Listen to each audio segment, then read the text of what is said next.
Hello, I'm Daniel, and welcome to the Emunah Project. We here at the Emunah Project are continuing in our series of videos with respect to inspiration, guidance, education, explanation, and I'm sitting here on Merritt Island in my little corner of the Great White North in the Niagara region of Canada, and I was thinking about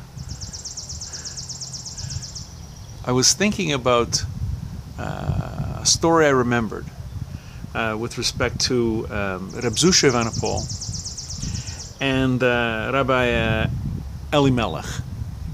These were students of the Maggid of Mezritch, Rebbe Dov Ber, the Maggid of Mezritch, who lived from 1704 to 1786, I think.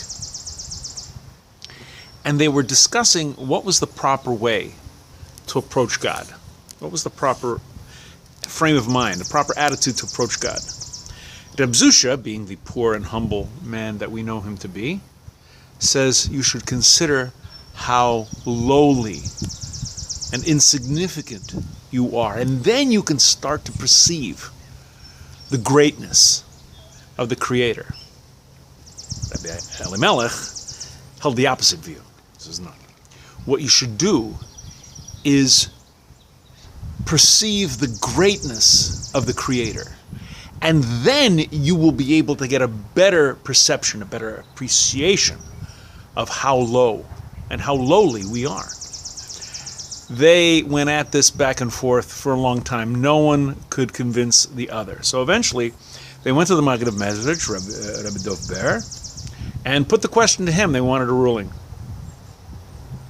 And the Maggid of Mezritch said, "You're both right. You're both right. You both of your views have merit." But Rebbe Dov Ber said, "Chesed, kindness, rests on the one who starts with himself first, the one who starts with how lowly he is first. Because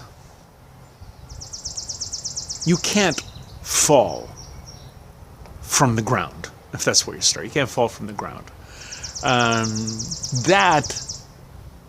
That discussion about should you be great, should you not be great, opened up a file, a drawer of stories revolving around the Maggid of Mezritch.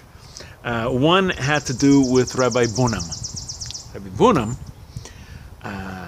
said, as you go through life, you must always have two things in your pocket.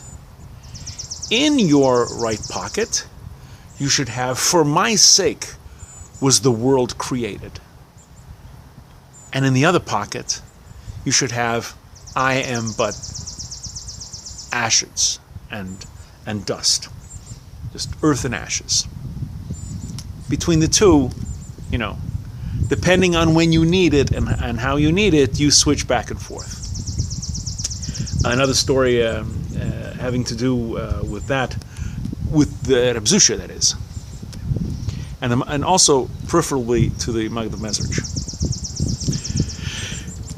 Reb Zushya, as we know, lived in abject poverty, and there was a gentleman in town, and he would see Reb Zushya in the marketplace, sitting in the synagogue, and he would always put a couple of coins in his tefillin bag, in his tallis bag, just near him, just a couple of coins.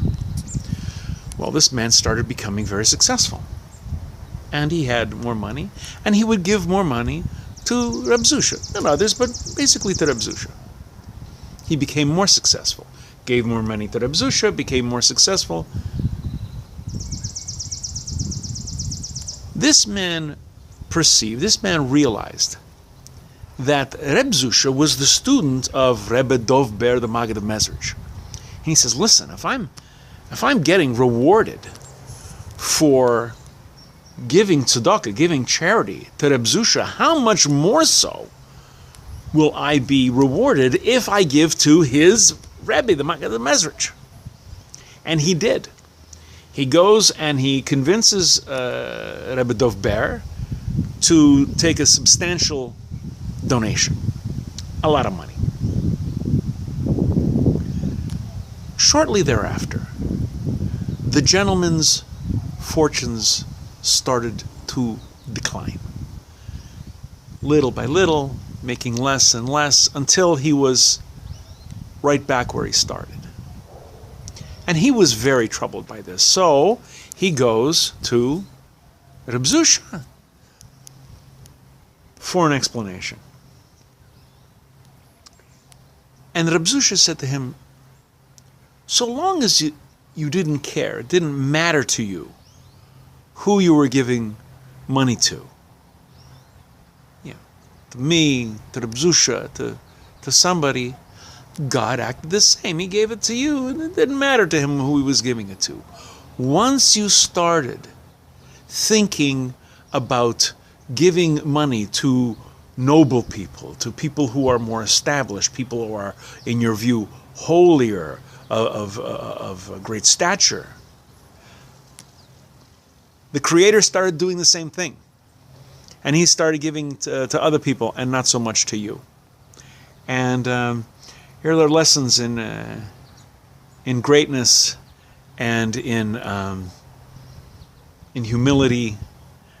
You need both. At one point, you need to be able to view yourself as small and insignificant, and there are times where you need to build yourself up and look at things in a positive way, and give credit where credit is due. And between the two of them, between the one pocket saying, for my sake the world was created, and from the other pocket saying, you're earth and ashes, this balance, this tightrope that we walk, we can perhaps get through life a little more easily, with a little more understanding of who we are and where we're supposed to be in life and in our relationship with the Creator. We're going to be doing more videos along this line. Please come back. Please watch. Please learn. I hope they inspire you. I hope they are you find them useful. And until next time, on behalf of the Emunah Project, I'm Daniel, and thank you so much.